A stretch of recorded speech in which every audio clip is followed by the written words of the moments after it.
Mother Nature pulled a fast one on one confused critter. Our viewer Ray Bernard grabbed video of this frigid toad just trying to enjoy the winter thaw with some mixed luck. I kind of feel bad for the guy there, but a lot of people felt his pain. He has nearly 11,000 likes on Facebook. Hopefully he warmed up enough to get back home. You know, we all enjoyed the warmer weather, but it wasn't that warm for the toads to be out just quite yesterday. Good morning, everyone. Thanks for waking up with us. We're going to get to your forecast here in just a couple of minutes because things are going to change now in this first full week of February. I'm Lisa Bedell here with Jordan Schreier. We're just getting started with our nonstop news and weather to the top of the hour. A man and his dog are recovering after an accidental icy dip into a Minnesota lake. And it's a reminder about just how dangerous ice can be. They were fishing on Little Pine Lake north of Perham Friday night when the dog took off running after swans that had landed in open water. The dog jumped in the water, but then couldn't get out. That's when his owner went to help and he crashed through the thin ice himself. He was able to get out and call 911 and was then taken to the hospital for hypothermia. Firefighters rescued the dog from the water and they later reunited him with his human at the hospital. And the weekend warm-up was the first time in over a month that many of us have seen any melting at all. Experts say that's what the valley needs to avoid a messy spring. Warm during the day, cooler at night. But with another cold snap just around the corner, we might not be so lucky. The latest outlook for spring flooding is daunting.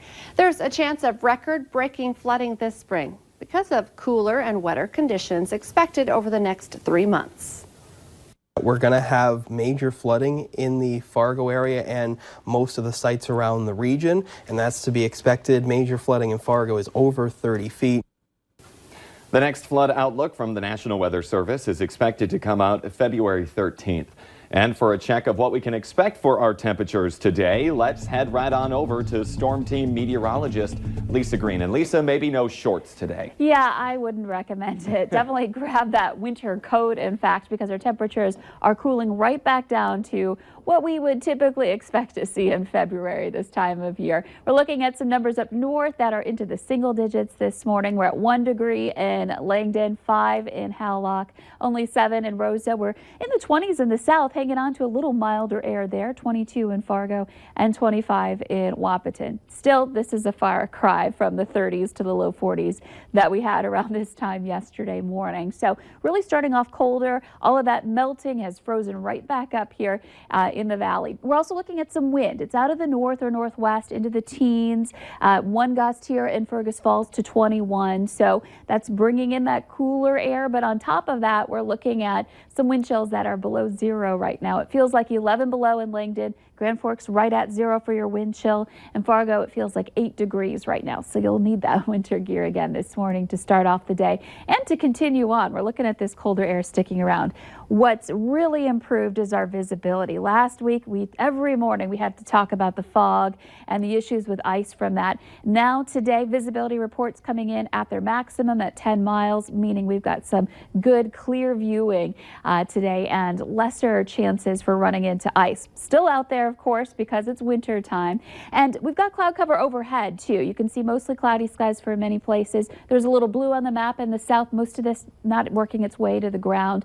But still, don't be surprised if you see a flurry or two there. So checking out your hourly forecast for today, expect to have temperatures actually on the decrease through the morning hours in the Fargo-Moorhead area.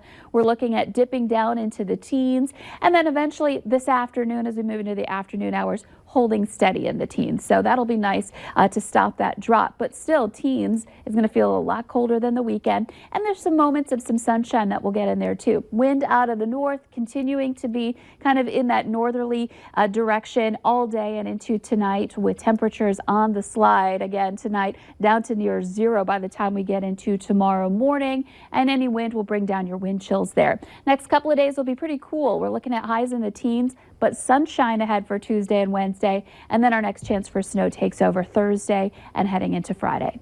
And now for a look at traffic, here's Devin Fry with the Valley Today's traffic on the move.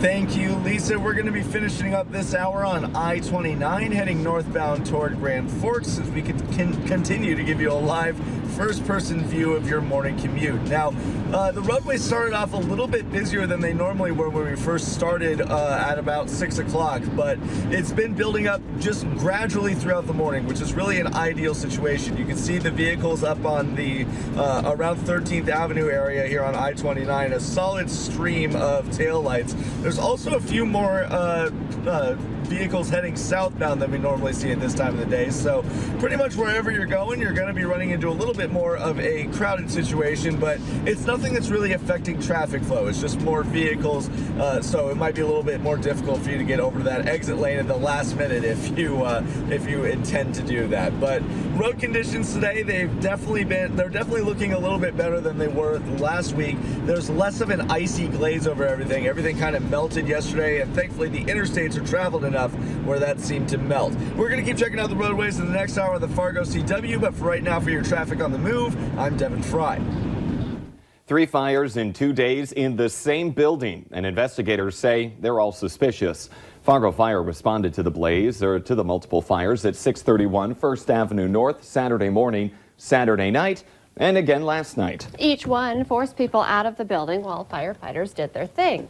People who live in the apartment complex say they're fed up with the disruptions.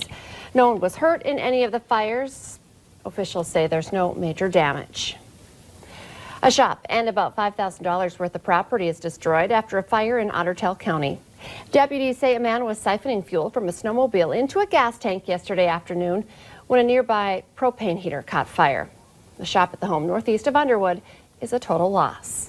Police are identifying a woman who was killed over the weekend when her car was hit by a train in Moorhead.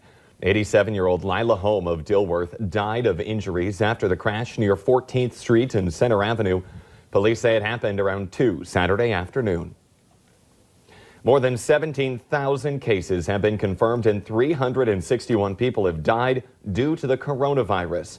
Many around the world are being very fearful when they think of this disease, which sadly some people are now taking advantage of. The Valley Today's Abby Furchner joins us live in studio this morning. And Abby, what is some of the misinformation that we're hearing about the virus this morning? Yeah, good morning, Jordan and Lisa. People are using Facebook, Twitter, and YouTube as platforms to spread the hoaxes. Some stories you may have heard are the viruses originated in a seafood market from China, parents abandoning their children in the airport because of the virus, and the U.S. patented a vaccine years ago from the coronavirus.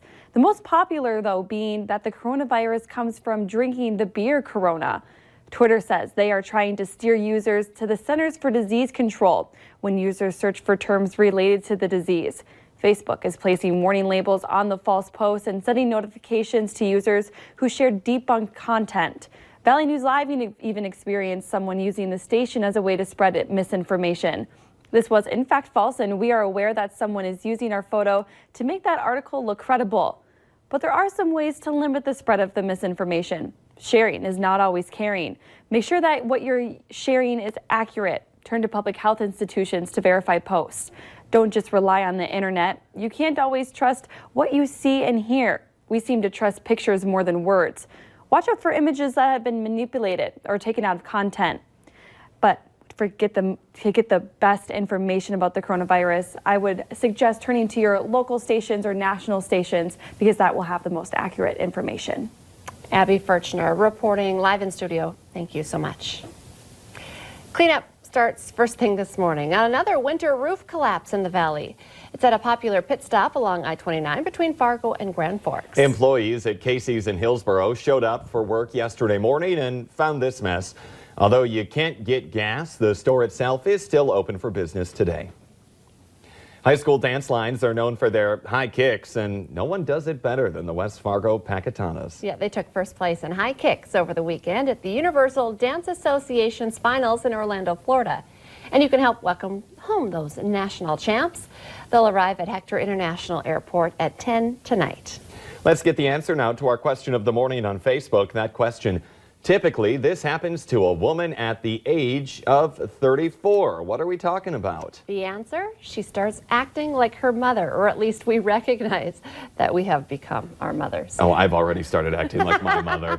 It works for men and women. It really does. Yeah, they have a big influence. All right. But you might want to listen to your mom today if you're heading out to the bus stop and she says, put on that extra jacket. Yeah, you'll regret it if you don't. It's cold out there this morning and will continue to be through the day today. Here's a look at our temperatures right now. We're at 0 in Langdon. It's 11 in Grand Forks. A little milder to the south. We're hanging on to that milder air as long as we can. We're at 20 degrees in Fargo. However, even after the sun comes up, those temperatures will continue to dip. So we're looking at a cooling day today. Wind out of the north. We've got some wind speeds into the teens and even a 21-mile-per-hour gust in Fergus Falls. So that's going to factor into your wind chills this morning.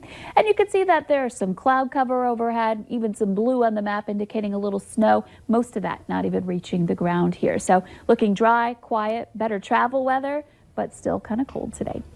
The Today Show and CBS This Morning are just about to start, but the Valley Today rolls on. You can join us right now for more live up-to-the-minute news and weather on